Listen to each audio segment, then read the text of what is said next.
हौसले हो बुलंद तो हर मंजिल को आसा बना देंगे। हौसले हो बुलंद तो हर मंजिल को आसा बना देंगे। छोटी टहनियों की क्या बिसात, हम बरगद को हिला देंगे। वो और है जो थक कर बैठ जाते हैं मंजिल से पहले। वो और है जो थक कर बैठ जाते हैं मंजिल से पहले। हम बुलंद हौसलों के दम पर आसमां को झुका देंगे। जी हाँ, ऐसा ही जज्बा है हमारे भारतीय जवानों में, किसानों में और वैज्ञानिकों में।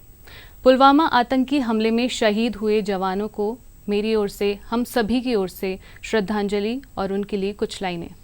वतन से मोहब्बत कुछ इस कदर निभा गए, वतन से मोहब्बत कुछ इस कदर निभा गए कि मोहब्बत के दिन ही अपनी जान लुटा गए। नमस्कार, मैं दिव्या चौधरी आपके साथ। स्वागत है आपका हमारे खास प्रोग्राम बीच बहस में। और हमारे आज के मेहमान हैं अंतर्राष्ट्रीय गुर्जर महासभा के अध्यक्ष और सामाजिक कार्यकर्ता कर्नल देवानंद जी गुर्जर। नमस्कार, जय हिंद दिव्या जी। स्वागत है आपका आज की खास विषय जय जवान, जय किसान और जय विज्ञान पर। जी बहुत बहुत धन्यवाद आपका। और सबसे पहले मैं आज, जैसे आपने कहा कि ये पुलवामा हमले की दूसरी वर्षगांठ है, और इस अवसर पर मैं उन वीर शहीदों को जिन्होंने अपने जीवन का बलिदान दिया उनको नमन करना चाहूँगा और उनके परिवार को विश्वास दिलाना चाहूँगा कि भारत सदैव आपके साथ है। और उन रणबांकुरों का सम्मान और इतिहास के पन्नों में जिस तरह उन्होंने दर्ज किया है और देश का गौरव ऊंचा किया, तिरंगे का सम्मान किया है, हम सदैव सदैव उनके आभारी रहेंगे। और एक बात मैं बताना चाहूँगा, जिस प्रकार से जय जवान, जय किसान और जय विज्ञान की एक हेडिंग के तहत आज ये डिबेट रखी जा रही है, ये चर्चा रखी जा रही है, ये एक बहुत शुभ संकेत है। आपको बधाई हो जिन्होंने ये विषय रखा है, क्योंकि ये तीन वो पिलर हैं हमारे देश के, जिसके बिना एक भी अगर कमज़ोर पड़ गया तो देश को महान बनने में दिक्कत आएगी।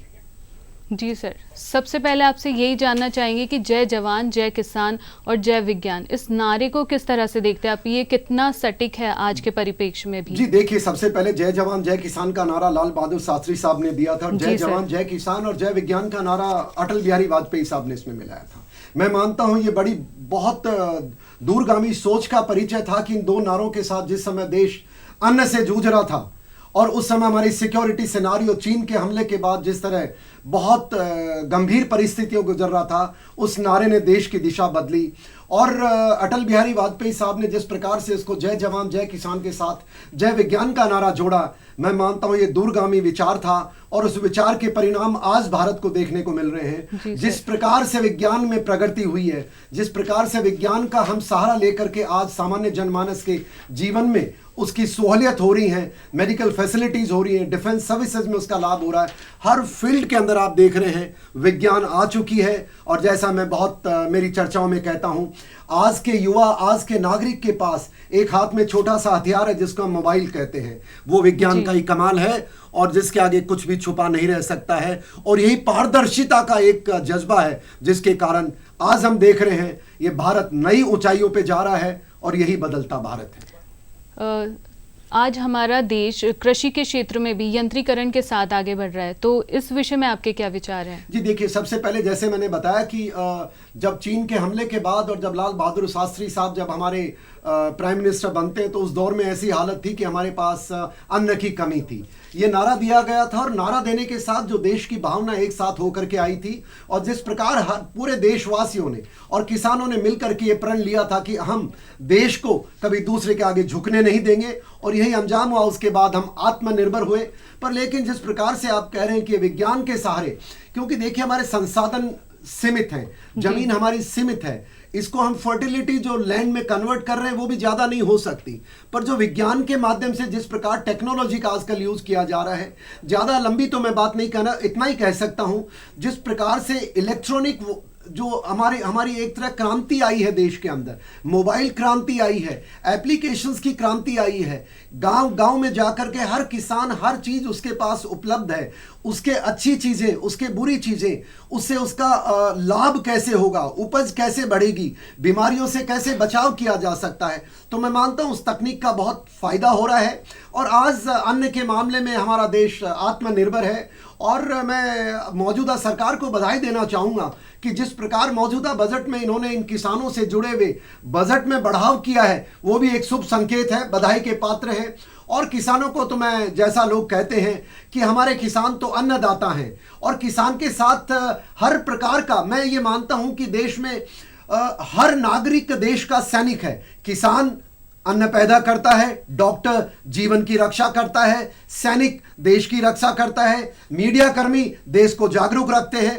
तो ये बहुत एक मैं मानता हूं टेक्नोलॉजी ने जिस प्रकार से हमें आज ट्रांसपेरेंसी दी है और हमारी जो अभी चर्चा हो रही है लाइव दुनिया के हर कोने में पहुंच पा रही है, तो मैं मानता हूं ये एक बहुत अच्छा भारत ने प्रोग्रेस किया है इस टेक्नोलॉजी को दुनिया के हमारे जो सामान्य नागरिक हैं उसके हर जीवन में इसको अप्लाई किया है। ये बहुत अच्छी बात है। जैसा कि आज कोविड महामारी विश्वव्यापी हो चुकी है और विश्वव्यापी है, कोविड वैक्सीन के मामले में भी हमारे देश ने पूरे विश्व को एक नई राह दिखाई है, तो इस पर आपका क्या सोचना है कि सबसे पहले भारत में ये वैक्सीन हुई और आज वैक्सीन की दूसरी डोज भी दी जा रही है? देखिए मैं आपकी चर्चा इस सवाल के जवाब में विज्ञान तक रखना चाहूंगा। देखिए आपने कहा कि ये कोरोना वैक्सीन, मैं यही दर्शकों को बता दूं कि कोरोना वैक्सीन एक जिस प्रकार से भारत ने इसमें लीडरशिप का काम किया है, क्योंकि हमारा जो इंफ्रास्ट्रक्चर है, जो टेक्निकल बेस था दवाई बनाने का, दुनिया में सबसे बड़ा है। और दुनिया इस महामारी के दौर में आप सबको पता है पिछले वर्ष मार्च के महीने में जिस प्रकार से चीन ने इस जैविक हथियार के माध्यम से पूरी दुनिया में लाखों निर्दोष लोगों की हत्याएं की हैं और उसके बाद जिस प्रकार से दहशत का माहौल देश में पैदा हो गया था, रादर पूरे दुनिया में भारत के नागरिक तो बड़े, मैं उनको बहादुर मानता हूं जो इसका मुकाबला किया और भारत की सरकार भी इसकी अभिनंदन की पात्र है। मोदी जी स्पेशली आपको बहुत बहुत बधाई हो एक सैनिक और एक नागरिक के नाते कि जिस प्रकार से कोरोना के दौर में आप हमें आगे लेके गए। सरकारी तंत्र, ब्यूरोक्रेट्स, डॉक्टर्स, कोरोना वॉरियर्स, ये एक बहुत बधाई के पात्र है। अब रही बात, मैं जैसे आपसे कह रहा था, चीन इसका उस जैविक हथियार के माध्यम से दुनिया में त्रासदी फैलाई जी। और यही बताना मैं बहुत जरूरी समझता हूं कि ये सिर्फ जैविक हथियार आदमियों को खत्म करने के लिए नहीं था, दुनिया की इकोनॉमी खत्म करने के लिए भी इसकी एक साजिश थी जो एक्सपोज हो गई। और भारत इसके अंदर जिस प्रकार से एक इंटरनेशनल लीडर और एक छवि उभर के आई है, क्योंकि हमने चीन का विरोध करने में कोई कमी नहीं रखी, चीन को एक्सपोज किया, वेस्टर्न कंट्रीज को यूनाइट किया और हमारी लीडरशिप ने जिस तरीके से अंतरराष्ट्रीय पटल पर इस बात को रखा, चीन धराशायी हो गया। और जब बात आई इसके वैक्सीन निकालने की तो दुनिया बड़ी बड़ी बातें कर रही थी, पर धन्यवाद हो हमारी भारत सरकार और हमारे वैज्ञानिकों को जिन्होंने बिल्कुल हमारे देश की भावना के मद्देनजर दवाई को इस तरह से बना के लाए। और आप देखिए आज हमारा देश हमारे लिए दवाई तो जरूर सब नागरिकों को दे रहा है, दुनिया में भी हमने ये दवाई पहुंचाने का काम किया है। और दिव्या जी मैं आपको बता दूं, भारत एकमात्र देश ऐसा है, जब देखिए आप पड़ोस में पाकिस्तान है, वो टेररिज्म फैलाता है, हमारा दूसरा पड़ोसी है वो कोरोना वायरस और महामारी फैलाता है, और एक भारत देश है जो कोरोना की दवाई दुनिया में बांट रहा है। ये बड़े फख्र की बात है जी देवानंद जी, जब कोविड महामारी अपने चरम पर थी तब भी सरकार ने ऐसे प्रयास किए कि उसको कंट्रोल में किया जा सके, और आज सरकार, भारत सरकार, केंद्र सरकार ने कोविड वैक्सीन को निजाता है, कोविड वैक्सीन दुनिया को दिखाइए। तो इस रूप में आप क्या सरकार को क्या कहना चाहेंगे? देखिए सरकार को मैं जैसे कह रहा था आपको कि सरकार नागरिकों की प्रतिबिंब होती है जी। नागरिकों की भावना सरकार में नजर आती है। और आप देखिए ये कोरोना का दौर एक ऐसा महामारी का दौर था, चीन ने ये डिसाइड कर लिया था, क्योंकि उसका जो सीपैक का गलियारा है, उस गलियारे को जब खतरा लगा 5 अगस्त 2019 को, जब भारत की पार्लियामेंट ने कहा कि एक्साइज चिन्ह खाली करो, उस दिन से ये पूरा तांडव शुरू कर दिया था चीन ने। और चीन ने यही नहीं किया, चीन ने इस वायरस को पूरी दुनिया में इसलिए फैलाया कि इकोनॉमी कमजोर हो जाए और भारत पे भी उसका असर हो। पर जैसे आपने सवाल किया, मैं भारत की सरकार, हमारे ब्यूरोक्रेट्स, हमारे डॉक्टर्स, हमारे सारे जो तंत्र के लोग हैं, और सबसे बड़े बधाई के पात्र हमारे नागरिक हैं जो इस महामारी के दौर में डरे नहीं। और किसान तो साहब अपने खेत में, जमीन में अपना सारा पैदा करता रहा, मजदूर भाई, हमारे सामान्य हर देश का नागरिक एक साथ होकर के लड़ा, और जिसका नतीजा आप देख सकते हैं। दुनिया आज भारत की ओर उन नजरों से देख रही है और धन्यवाद कर रही है भारत का कि आपने इससे लड़ाई नहीं लड़ी, इससे निजात दिलाने में जो आपने दवाई का आविष्कार किया। और आज पूरे दुनिया में जो कमजोर देश हैं, और कमजोर नहीं बड़े ताकतवर देश हैं, उनको भी हम दवाई देने में मदद कर रहे हैं, जो बहुत एक अच्छा संकेत ही नहीं, मेरे लिए गर्व की बात है, और सरकार को भी बधाई होनी चाहिए। जी सर, भारत को सुरक्षा की दृष्टि से देखा जाए तो आज भारत आत्मनिर्भर है। नई तकनीकों के साथ, सुरक्षा के, सैन्य तकनीकों के साथ हर क्षेत्र में भारत आज अव्वल है। तो इस पर आपकी क्या राय है? मैं देखिए साहब, दिव्या जी, मैं आपको एक बात बताना चाहूंगा। भारत के ऊपर जो आपने बहुत अच्छा सवाल किया है, और देखिए भारत क्या है, भारत हमारी आत्मा है। और जिस भारत में मैं ये कहूंगा, एक बदलता भारत का मैं जिक्र करना चाहूंगा आपसे। ये बदलता भारत क्या है? ये बदलता भारत वो भारत है जो भारत के नागरिकों ने उग्रवाद के करीब 30 से 35 साल अपने लाखों नागरिकों की हत्याएं होने के बाद जब फैसला किया कि अब हम बर्दाश्त नहीं करेंगे, और उन्होंने एक ऐसा अपना नेतृत्व तैयार करके भेजा हमारे पार्लियामेंट के अंदर, हमारी लीडरशिप ऐसी निकाली जो 2010 के बाद एक बदलाव देखने को मिला।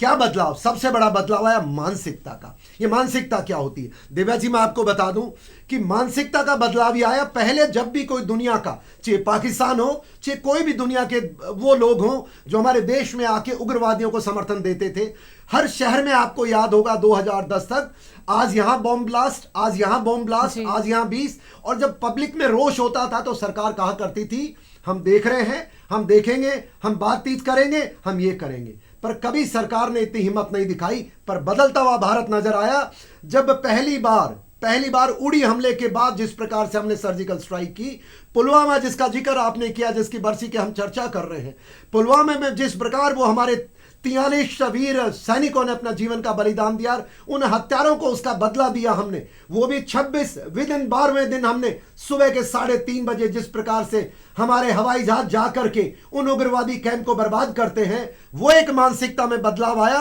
कि अगर आप हमारे नागरिक और देश की तरफ आंख उठा के देखेंगे आपका अंजाम बुरा होगा। और देखिए सबसे बड़ी बात, ये भारतीय सेना वही है साहब, दुनिया में भारत के पास वो हथियार है जो किसी के पास नहीं है, वो भारतीय सैनिक है। वो हर स्थिति में मजबूत है, तैयारी के साथ है, -52 डिग्री से लेकर के +52 डिग्री में सदैव भारत मां की सेवा करने के लिए तैयार है। मेरा ऐसा मानना, जो बदलाव आया है उस स्ट्राइक के बाद, अब आप देख लीजिए वो टेररिस्ट स्ट्राइक भी खत्म हो गई है, 370 भी हट गया है। कश्मीर के अंदर उन लोगों के साथ जो अन्याय था, 25 लाख वहां के ट्राइबल्स थे जिसमें गुजर बकवाल थे, उनको न्याय मिला। फॉरेस्ट राइट एक्ट आया। जिस प्रकार से बदलता भारत है, इन नागरिकों ने, भारत ने कश्मीर में जो 70 साल से 370 की आड़ में उन नागरिकों के साथ अन्याय हो रहा था उसको न्याय दिया। तो यही बदलता भारत है, यही नया भारत है। और इसके साथ साथ देखिए जिस प्रकार से आपके टेक्नोलॉजी का मार्फत हमारे हर फील्ड के अंदर युवाओं को बढ़ने का मौका दे रहे हैं। विज्ञान है, आप यही क्यों चर्चा कीजिए। थोड़े दिनों पहले एंटी सैटेलाइट मिसाइल सिस्टम का सफल परीक्षण किया हमारे देश ने। यह सिर्फ दुनिया में चौथा देश भारत बना है। अमेरिका, चीन और रशिया के बाद हम थे। कहने का मतलब यह कि technology is that high level. और चंद्रयान, आपको याद होगा थोड़े समय पहले की बात है जब सफलतापूर्वक ऑर्बिट के अंदर हमारे चंद्रमा के ऑर्बिट में चला गया, तो कीर्तिमान बहुत है। राफेल देखिए, भारत की सुरक्षा को मजबूत करने के लिए भारत के नागरिकों को बधाई हो। जिस प्रकार से थोड़े समय में चीन का मुकाबला करने के लिए हमने राफेल मंगवाए, डिप्लॉय किए, ट्रेन किए, बधाई के पात्र है। और उसी का नतीजा दिव्या जी आप देखिए, 2 दिन पहले, परसों की बात है शायद, जब चीन ने अपनी हार स्वीकार कर ली। वो जो कहता था कि भारत मैं यहां से नहीं हटूंगा, ये पहली बार इतिहास के अंदर हुआ है जब चीन को अपनी आगे से आकर के जगह छोड़ के जाने को मजबूर होना पड़ा है। और ये ऐसी एक विजय है। और आपने सुना होगा कि करीब 200 टैंक, 100 से ज्यादा इनकी गन्स एंड ऑल इक्विपमेंट चीन लेकर के इतनी तेज रफ्तार से विड्रॉ किया है। ये भारतीय ताकत का दर्शाना है। और भारत जिस प्रकार से उन्होंने स्ट्रांगली, आप देखिए इस बार जो लेह लद्दाख में डिप्लॉयमेंट था, आपको मैं बताना चाहूंगा, लेह लद्दाख में टेम्परेचर -40 से 50 जाता है, एवरेज -30 रहता है। पहली बार उस दुर्गम इलाकों में भारतीय सेना डिप्लॉयड रही और उन्होंने मुकाबला किया चीन के सोल्जर्स का। पहली बात तो गलवान में जिस प्रकार से हमने उनको पटकनी दी थी और 100 से ज्यादा हमने उनके शहीद किए थे, उसके बाद डर गया था चीन। उसके बाद भी जब सर्दियों में हमने डिप्लॉय किया, चीन ने सोचा हम कर लेंगे, पर उनकी सेना का मनोबल इतना टूट गया था। और तो और अभी विंटर ओलंपिक्स वो चीन के अंदर आने वाले हैं, उसको बाइकआउट का डर लग रहा है, तो वो एक तरह आइसोलेट हो गया। और बधाई हो भारतीय सैनिकों को, नागरिकों को और सरकार को जिस प्रकार से चीन पर दबाव बनाया। और लोग कह रहे थे बिडेन साहब जब प्रेसिडेंट बन जाएंगे तो भारत के विफल काम करेंगे। मैं नागरिकों को बता दूं, किसी भी देश के लिए ना कोई दोस्त होता है ना कोई दुश्मन होता है। उसके लिए अपने देश के लिए जो सर्वोपरि जो सबसे उसके लिए जरूरी है वो काम करता है। और देख लीजिए चीन को विड्रॉ होना पड़ा और इसके लिए बधाई आप सबको मैं देना जी चाहूंगा। सर, बिल्कुल। मैं आपसे ये जानना चाहूँगी कि आज भारत सरकार महिला सशक्तिकरण का विषय हो या बाल विकास हो या युवाओं का विषय हो, आज सरकार हर क्षेत्र में प्रयासरत है। तो इस पर आपका क्या सोचना है कि सरकार ने अपने लक्ष्य को कितना प्रतिशत हासिल किया है या हासिल करना बाकी है? बदलते भारत के विषय में आज सरकार किस रुख को या किस और से प्रयासरत है? आपने बहुत एक सही सवाल किया कि बदलते भारत, मैंने डिफेंस की आपसे चर्चा की, आपसे टेक्नोलॉजी की चर्चा की। अब आपने एक ऐसा मुद्दा छेड़ा है जिसके लिए मैं मानता हूं हमारी 50% जो हमारी माताएं बहनें हैं उनके लिए एम्पावरमेंट पे क्या हम कहां पहुंच पाए। सबसे पहले तो मैं देश को बधाई देना चाहूंगा जिस प्रकार से पिछले 20-25 वर्षों में बदलते भारत का पैमाना और दृष्टि से बदला, महिलाओं को भी आपने आगे लाने का काम किया। और मैं अगेन यहां घूम फिर के लेटेस्ट J&K के अंदर DDC के चुनाव हुए थे, ST आरक्षण आपने उन ST हमारे समाज को वहां दिया, गुर्जर समाज को दिया आपने और जो समाज को दिया, पहली बार वहां पर महिला जीत के आई हैं। तो मैं मानता हूं सरकार के प्रयास वुमेन एम्पावरमेंट की तरफ सही है। और सेना के अंदर भी आप देखिए पिछले साल की बात है जब परमानेंट कमीशन सेना में महिलाओं को नहीं दिया जाता था कुछ फील्ड्स के अंदर, वो सरकार ने सुप्रीम कोर्ट के इंटरवेंशन के बाद दिया। मैं बधाई देना चाहूंगा उनको भी। तो इस तरह देख करके और सेना में उसके साथ साथ जवान और जो अदर रैंक्स जिसको हम कहते हैं उनके अंदर भी उनका रिक्रूटमेंट जारी कर रखा है, उसके अंदर भी पहली बार देश में बदलाव देखने को मिला। यही मैं एक बात बताना चाहूंगा कि ऐसा क्या है कि सुप्रीम कोर्ट को इसके अंदर महिलाओं को राइट देने के लिए हमें आगे आने पड़ता है। मैं देश से गुजारिश करूंगा, युवाओं से गुजारिश करूंगा और आज की पीढ़ी, मुझे पूरा विश्वास है क्योंकि आप बदलते भारत की असली ताकत हैं।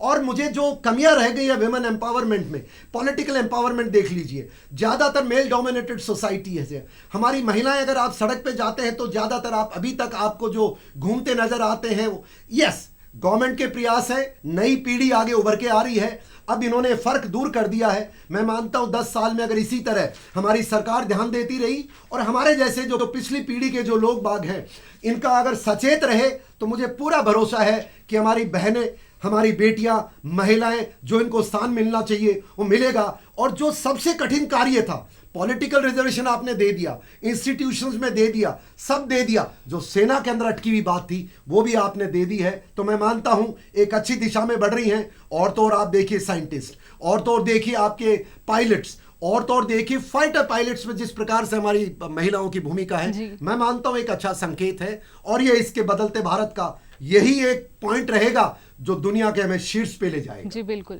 सर, देखा जाए तो आज भारत बहुमुखी प्रतिभा का धनी है।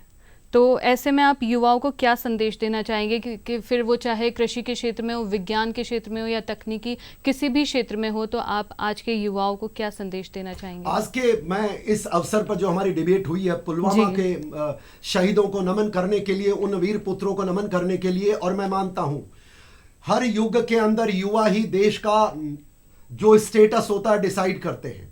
और आज बदलते भारत के अंदर जिस प्रकार से युवाओं की भूमिका है, मैं मानता हूं मुझे बहुत हर्ष होता है, बहुत मुझे अपने आप पे गर्व महसूस होता है कि आज भारत सबसे युवा देश है दुनिया का जिसकी एवरेज आयु 29 ईयर्स है। और ये भारत के लिए बहुत एक अच्छा संकेत है। संदेश इनमें एक ही है। वैसे आज के युवाओं को मुझे संदेश देने की जरूरत नहीं है क्योंकि आज का युवा पढ़ा लिखा है, आज का युवा देश की चिंता करता है, आज का युवा अपने स्वास्थ्य से पहले देश को आगे करता है। लेकिन मेरी युवाओं से एक दो आपके लिए संदेश है। पहला संदेश यह है कि जिस प्रकार से आज आपने ऐसी सरकारें बनाई हैं जो नागरिकों के विचारों को लेकर के, उनकी भावनाओं को लेकर के काम कर रही हैं, इसी तरह उन पे दबाव बना के रखे। और दूसरा, जिस प्रकार आपने देश को सर्व आगे रखा है इसको कायम रखे। तीसरी बात याद रखे, कुछ बड़े बनने की कोशिश ना करें क्योंकि जिस प्रकार से आप देश को आगे ले जा रहे हैं एक अच्छा कार्य करने की कोशिश करें और हर कार्य ऐसा हो जिससे मेरा भारत मजबूत हो, ऐसी मेरी आपसे गुजारिश है। और लास्ट, देश के अंदर जो कुछ चंद एक लोग हैं जो हमारे देश को कमजोर करने का प्रयास करते हैं, और उस प्रयास में सबसे बड़ी बात मैं बताना चाहूंगा, जब देश की सेना ऐसे टेम्परेचर पे चीन को जवाब दे सकती है, देश के किसान खेती कर सकते हैं कोरोना के दौर में, देश के हर व्यक्ति, आप जैसे भी मीडिया बंधुओं ने भी देश के अंदर हर दिन कोरोना की परवाह नहीं करते किया है। तो मैं एक ही बात कहूंगा, युवाओं देश में जो गद्दार बैठे हैं, जो टुकड़े टुकड़े गैंग बैठे हैं, जो नक्सली बैठे हैं, जो इस प्रकार के लोग जो बैठे हैं, जो हमें डिस्टर्ब करते हैं, जो देश को कमजोर करने का प्रयास करते हैं, मैं गुजारिश करूंगा प्लीज एक्सपोज ऑल देम और इनका समर्थन ना करें, क्योंकि मैं मानता हूं ये हमारा देश बदल रहा है और देश से हैं तो हमें, वरना हमारा क्या अस्तित्व है। और मुझे पूरी उम्मीद है इन युवाओं से, और आप भी एक युवा मेरे सामने बैठी है, मैं देख पा रहा हूं, आपके चेहरा बता रहा है कि भारत सही दिशा में जा रहा है। आज ऊर्जा के क्षेत्र में भी भारत बहुत आगे जा चुका है, तो उस और आपकी क्या राय है कि ऊर्जा, चाहे वो सौर ऊर्जा हो या ऊर्जा किसी भी तकनीक के क्षेत्र में, तो आपकी क्या राय है? जी, आप देखिए कि ऊर्जा एक ऐसी चीज है जिससे सारे यंत्र, सारे संसाधन चलते हैं, और इस विषय के अंदर जिस प्रकार से हमारे भारत के नागरिकों ने, भारत के सरकार ने सोलर के अंदर, हमारी सोलर ऊर्जा पे ध्यान केंद्रित किया है, आपको पता है दुनिया के अंदर सबसे बड़ा अभी हम इसके ऊपर प्रोग्रेस कर रहे हैं। इसके साथ साथ हाइडल पावर प्रोजेक्ट जितने आपने देखे हैं पहाड़ों के अंदर, जिस प्रकार से पिछले करीब 10 वर्षों में भारत के अंदर इसकी हमारी जो, क्योंकि ये टेक्नोलॉजी से भी भारत हो रहा है, technology means you need power to drive every equipment, even mobile के लिए, तो जिस प्रकार से हमारा ध्यान दे रहे हैं, मैं मानता हूं एक बहुत ये अच्छी दिशा में जा रहे हैं। लेकिन फिर भी जैसे अभी आपने देखा 4 दिन पहले हमारा उत्तराखंड के जिस प्रकार से वो जो जल सैलाब आया और वहाँ पर कुछ हमारे जो प्रोजेक्ट्स थे उनको नुकसान हुआ है, तो मैं मानता हूँ ये एक बहुत समय की आवश्यकता है और देश सही दिशा में काम कर रहा है। देवानंद जी, आपका बहुत बहुत आभार, आप हमारे बीच बहस कार्यक्रम के मेहमान रहे। इसी के साथ बीच बहस कार्यक्रम में इतना ही। नमस्कार।